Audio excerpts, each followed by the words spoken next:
I've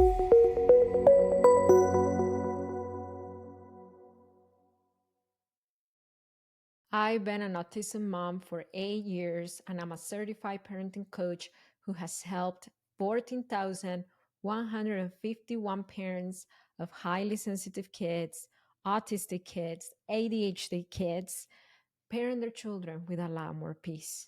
And today I'm going to share with you 4 lessons that I learned raising my autistic child. Let me know if you relate to this because that was me. I wanted to raise my son peacefully. I wanted my son to grow up to be the best version of himself. And once I started noticing his autistic traits, I started filling myself with so much doubt that if am I equipped to do this? Am I supposed to like how am I going to navigate this? Is he going to be successful? And overwhelm, doubt, and yes, sometimes sadness, sometimes grief came to me. Now, that was in the very beginning when he was a little tiny itty bitty toddler. Now he's almost 9 years old and he's thriving, he's doing amazing, and I feel confident and secure raising this amazing autistic child. By the way, throughout the process, I got my autism diagnosis as well because I mean, he's diagnosed with autism. He's kind of similar and does things that I do. So I got an evaluation and I got diagnosed with autism, ADHD. So I'm not just an autism mom, but I'm an autism mom who is autistic and who has ADHD as well. Welcome to another episode of the Parenting with Understanding podcast. This is your host, Marcela Collier, and I cannot wait to share with you my journey. But before we start, if you've if you've been liking the episodes that you've been listening, could you please give me a positive review? Open the description of the episode and then just write me a 5-star, hopefully, positive review where you can share how this podcast helps you understand your sensitive and neurodivergent kid a lot more and parenting them with a lot more peace. Okay, so let's talk about these 4 lessons. Lesson number 1: my autistic son doesn't need to be fixed. He needs to be understood.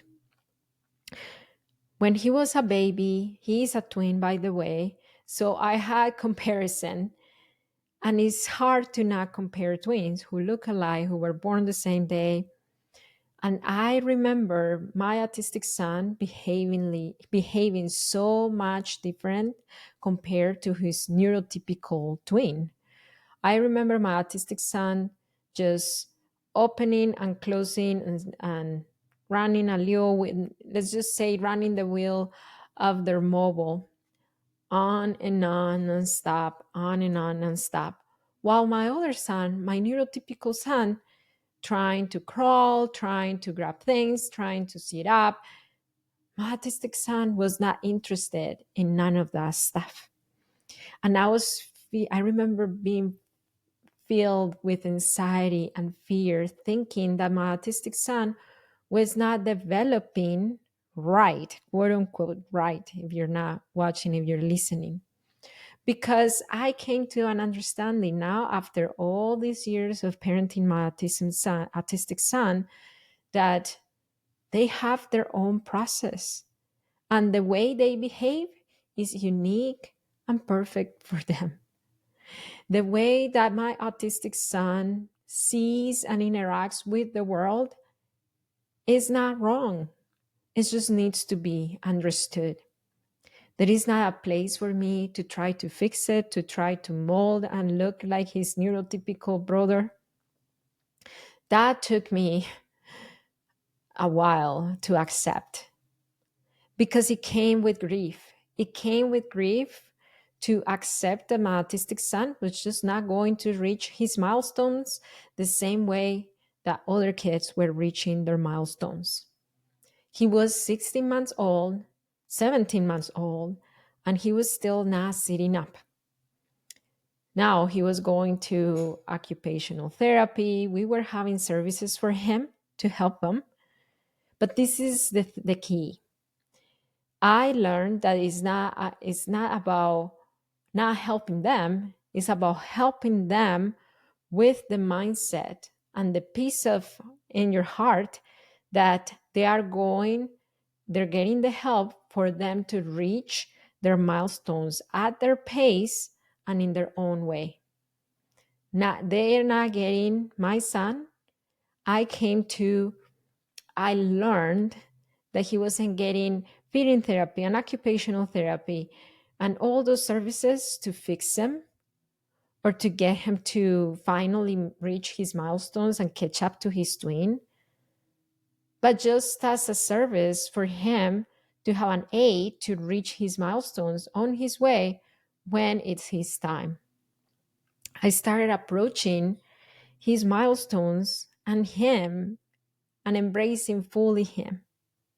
I started embracing my son and accepting him and loving him for who he is. For lesson number 2 that I learned raising my autistic son, it's okay to slow down and go to your own pace. And this is not just related to milestones, this is related to daily life. I remember at the time when they were little toddlers, I had a few neighbor friends. And some of those neighbor friends, they gathered together and they went so many different places every week. They went to the library, and then they went from the library, they went to the museum, and from the museum they went grocery shopping, and everything seemed like that it was flowing for them. And I remember feeling behind and kind of comparing myself to them. Like, if I don't go at their pace, that means I'm not doing enough for my autistic son, for my other son. And then after 8 years of parenting an amazing autistic son, I found out that that's not true. The way, the pace that we take in our daily routine looks different, and does not mean it's wrong, or does not mean I don't do enough because my son cannot handle 2 outings on the same day. I became an expert of his needs, and I became an expert of understanding how I showed up for him. So much that now I'm a parenting coach. And in my parenting coaching agency, I have so many parents parent their autistic kids and highly sensitive kids with a lot more peace just by coming to a deep understanding of their needs. You struggle to accept that things are going at a different pace than other families. If you want to raise them with a lot more peace, but reactivity is a constant in your parenting. You feel guilty for losing your cool with your highly sensitive or autistic child, and you want to be able to overcome this. I have an invitation for you. I have a free class where I'm going to share with you the Parenting with Understanding system of needs for you to gain a deep understanding of your needs and of your children's needs so you can raise a securely and emotionally secure child, even if they're neurodivergent, even if they're highly sensitive, for you to feel a lot more peace parenting them. If you want to access this class, it is free. You can find it on hicparenting.com, which is my website, or I'm going to leave a card up here if you're watching from YouTube, or if you are listening to the podcast, you can open the description and the link is in the description box as well.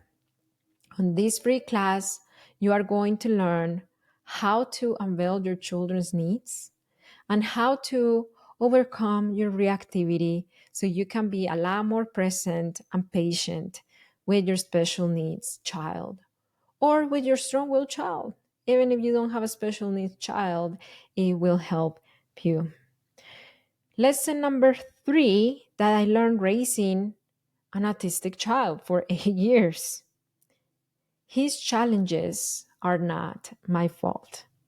And this was another hard lesson that I learned.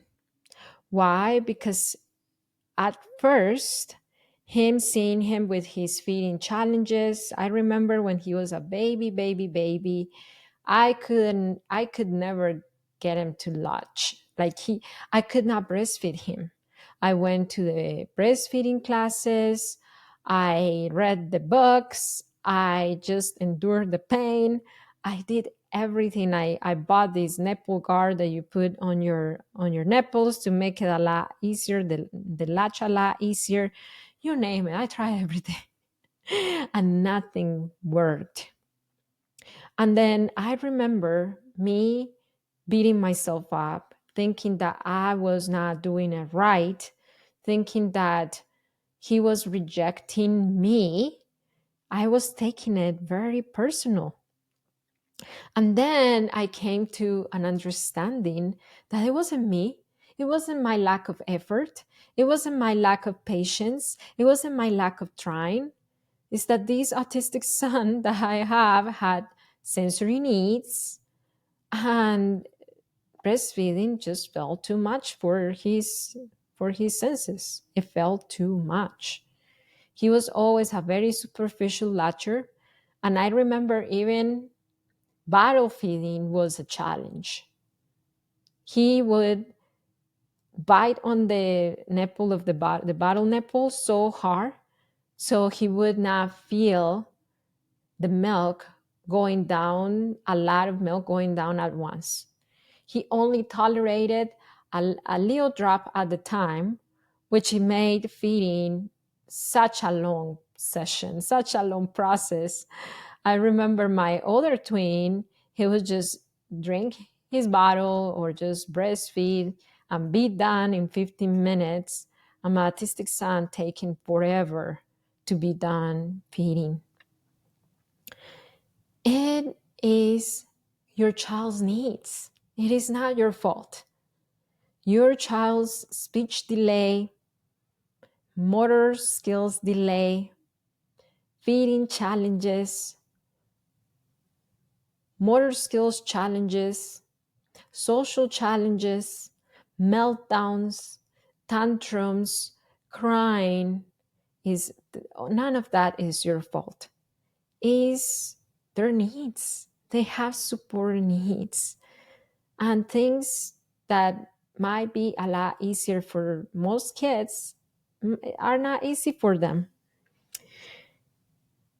Lesson number 4 that I learned raising an autistic son. My inner safety is his ultimate safety. I learned this early enough. The, the times that I'm the most overwhelmed and triggered, those are usually the times that I could expect for sure, a big meltdown from my autistic son.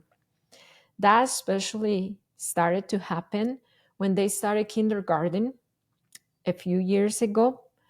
I remember I was so rushed and determined to get them to school on time. It was a new experience for me.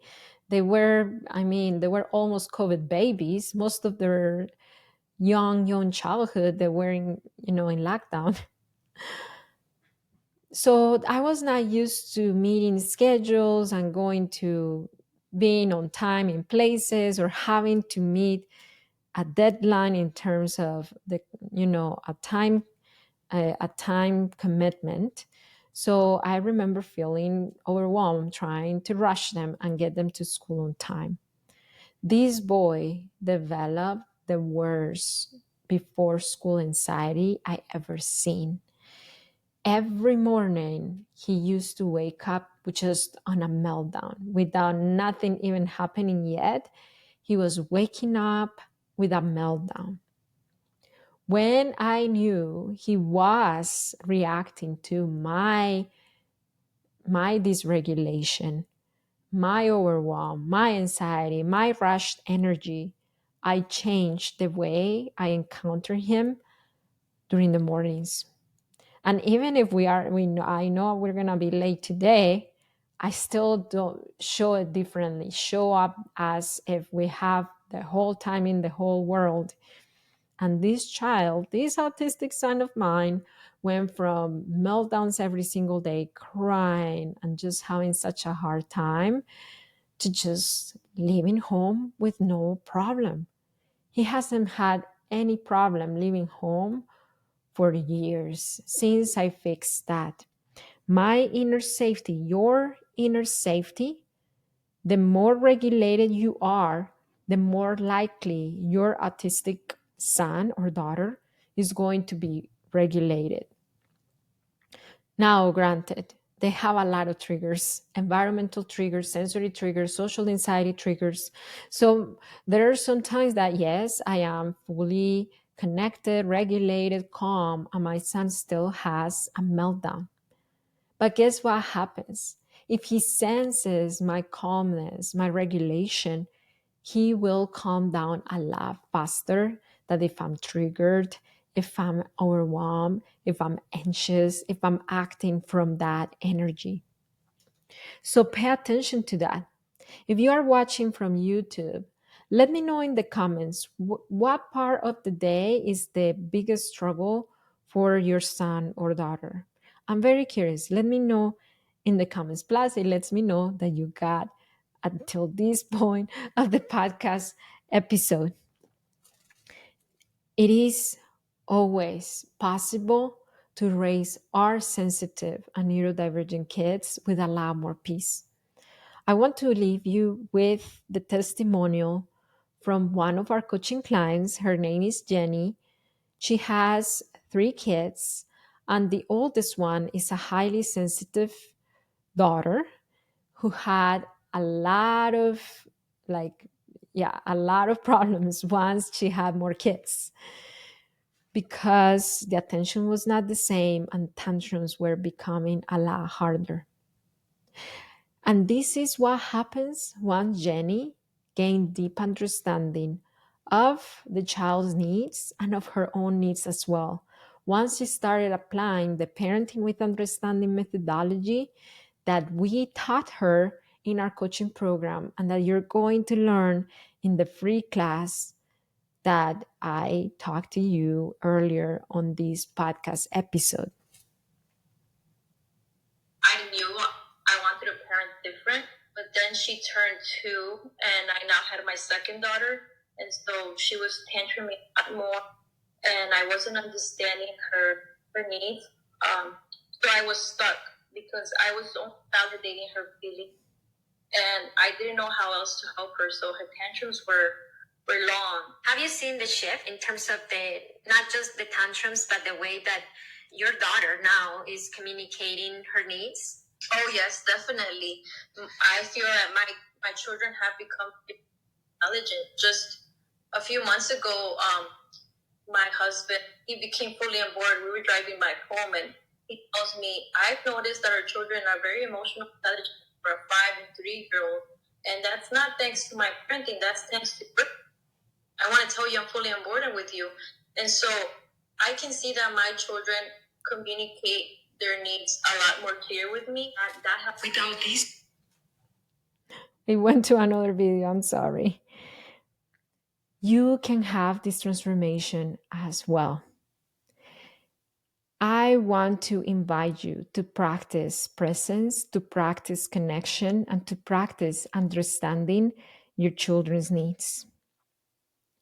Thank you so much for being with me during this podcast episode. I hope that these 4 lessons helped you feel more at peace parenting your autistic child, your highly sensitive child. And I want to let you know that it only takes understanding of yourself and of your parents' needs, and of your child's needs, I'm sorry, to transform your parenting. That's Parenting with Understanding. I'll see you next time. Bye.